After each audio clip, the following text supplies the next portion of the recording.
பிரிக்கலாம். ஒன்று வந்து டிவிடெண்ட் ஸ்கீம், இன்னொன்று growth ஸ்கீம்.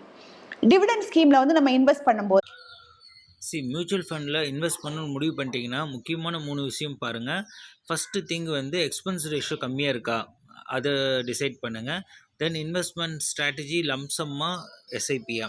ஸோ உங்கள்கிட்ட லம்சமாக 50,000 1,00,000 இல்லைன்னா வேறு வழியே இல்லை, மாதம் 6,000 நீங்கள் எஸ்ஐபியில் போடுங்க.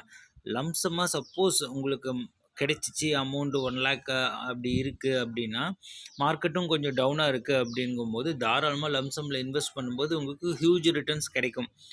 தேர்ட் திங், சூஸ் பண்ணக்கூடிய ஃபண்டு, அதாவது மியூச்சுவல் ஃபண்டில் top 50 fund, large cap, mid cap, இந்த மாதிரி நிறைய இருக்குது. முக்கியமானது க்ரோத் அண்டு டிவிடெண்ட் 2 ஆப்ஷன் இருக்குது. ஸோ டிவிடெண்ட் செலக்ட் பண்ணிங்கன்னா அந்த என்ஏவியோட வளர்ச்சி கம்மியாக தான் இருக்கும். டிவிடெண்ட் வருஷம் வருஷம் உங்களுக்கு தனியாக கிரெடிட் ஆயிரும். க்ரோத் சூஸ் பண்ணிங்கன்னா தான் உங்களுக்கு ஹியூஜ் ரிட்டர்ன்ஸ்